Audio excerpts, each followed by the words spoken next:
What if I told you one random accident at exactly 11:14 p.m. destroyed the lives of complete strangers all across one town that involves a drunk driver, 3 teenagers, a father trying to save his daughter, a fake robbery gone wrong, and one girl secretly connecting it all together?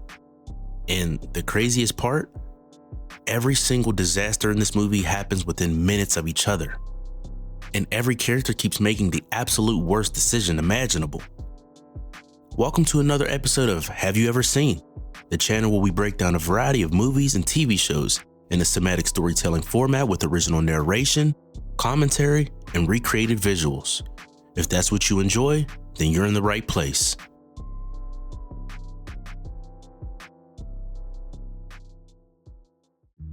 So the movie opens up with Jack Levine, played by Henry Thomas. Jack is driving drunk down a dark road late at night while talking on his phone. And suddenly out of nowhere, something smashes through his windshield. Glass explodes everywhere. Jack loses control of the car and swerves off the road. Then he gets out to see what happened.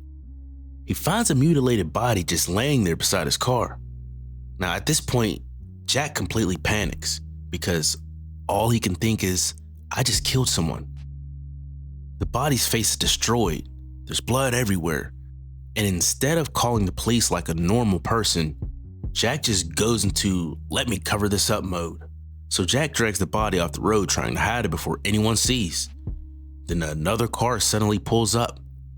Inside is an older woman named Norma, played by Barbara Hershey.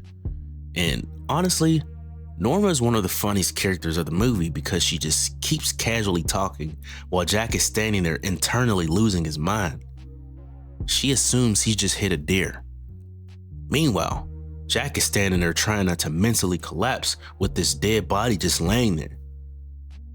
She offers to call the police because she proudly tells him she has a brand new cell phone that she never uses. And Jack is basically begging her not to do that. But she calls anyway. Then things somehow get even worse. A police officer named Hannigan arrives, played by Clark Gregg. And Hannigan immediately realizes Jack is acting suspicious. Jack fails a sobriety check almost instantly.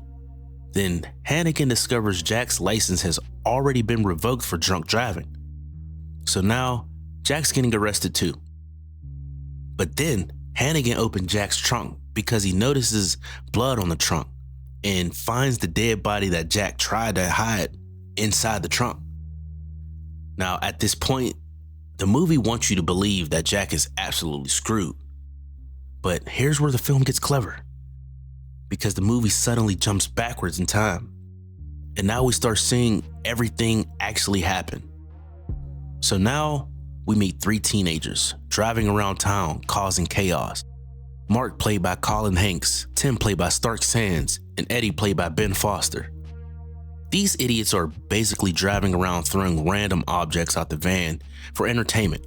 Donuts, books, trash, anything. Just being complete morons.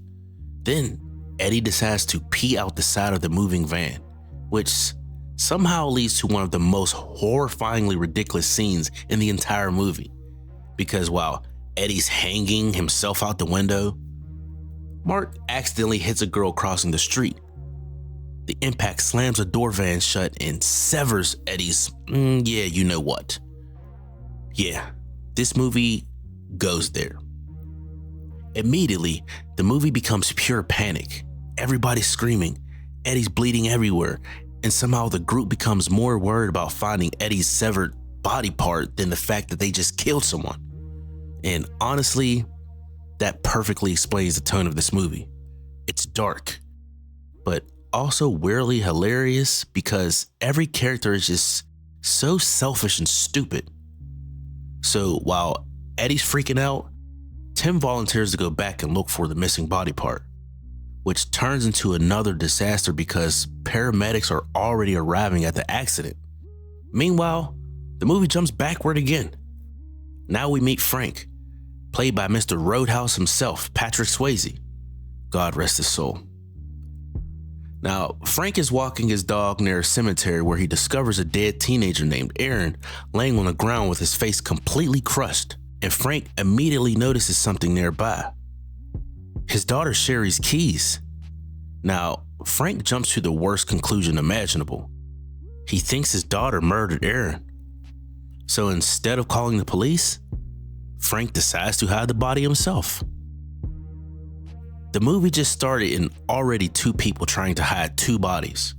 Again, nobody in this movie makes rational decisions. So Frank stuffs Aaron's corpse into a trunk and tries dumping the body off a bridge. So you remember that body that went through Jack's windshield at the beginning of the movie? Yes, same exact one. Meaning Jack never actually killed anybody. The body literally fell into his car out of nowhere. And that's when the movie starts clicking together in your brain. Everything is just connected. Every disaster is accidentally causing another disaster somewhere else. And we still haven't gotten to the real mastermind behind everything. Because then the movie rewinds again and introduces Duffy and Buzzy. Duffy is played by Sean Hattasey. Buzzy is played by Hilary Swank. Buzzy and Duffy work at a convenience store. Now, Duffy shows up on his day off trying to get money because his girlfriend Sherry claims she's pregnant and needs cash for an abortion. Now, Duffy's not exactly the smartest tool in the shed. So his genius plan is to fake a robbery at the convenience store. And somehow, Buzzy agrees to help him. But to make the robbery more believable, Buzzy actually wants Duffy to shoot her in the arm, which is insane because it's not benefiting her at any point of this. And Duffy actually does it. So now we got another shooting, another crime scene, more cops rushing around town, and more chaos feeding into the exact same night. But then the movie rewinds one final time and finally reveals the truth about Sherry. Sherry is played by Rachel Lee Cook, and she is secretly manipulating everybody. She's been telling multiple guys she's pregnant so she can scam money from them. She tells Duffy he might be the father. She tells Aaron the same thing. And all she really wants is enough money to leave town with Jack, which suddenly explains why Jack was on the phone with her at the beginning of the movie. Everything just connects. Every storyline, every lie, every death, every accident. And the craziest part, Aaron's death wasn't even a murder. When Sherry met him in the cemetery earlier that night, they were fooling around beside a stone angel statue. Then a damaged angel head suddenly fell, crushing Aaron's face instantly and killing him. Which means basically the entire movie is a chain reaction started by a random freak accident. Then finally, the movie circles back to the exact moment, 11:14 p.m. Sherry's crossing the street while looking through her purse. Duffy calls out to her. Her phone rings. She gets distracted, stops in the middle of the road, and gets obliterated by Mark's van. And suddenly, every storyline finally locks into place. Jack hits Aaron's falling corpse. Frank was dumping Aaron's body. The teenagers hit Sherry. Duffy accidentally becomes tied to the hit and run. Buzzy gets shot. Officer Hannigan responds to everything. And all of these disasters happen within minutes of each other. Honestly, what makes 11:14 so good is the structure. The movie keeps rewinding time and showing the same events from different perspectives until you finally understand the full picture. Kind of like Memento mixed with a dark comedy where every character shares one brain cell. And somehow, despite how ridiculous everything becomes, the movie still works because the pacing is so tight. Every mistake matters. Every object matters. Every random decision comes back later in the story. Even tiny details connect together perfectly. And the whole movie basically becomes a giant puzzle about how one horrible night destroyed the lives of multiple strangers, all because everybody kept trying to cover up their own mistakes instead of simply telling the truth. Which, honestly, might be the darkest joke in this entire film. And that's going to wrap up this episode of Have You Ever Seen?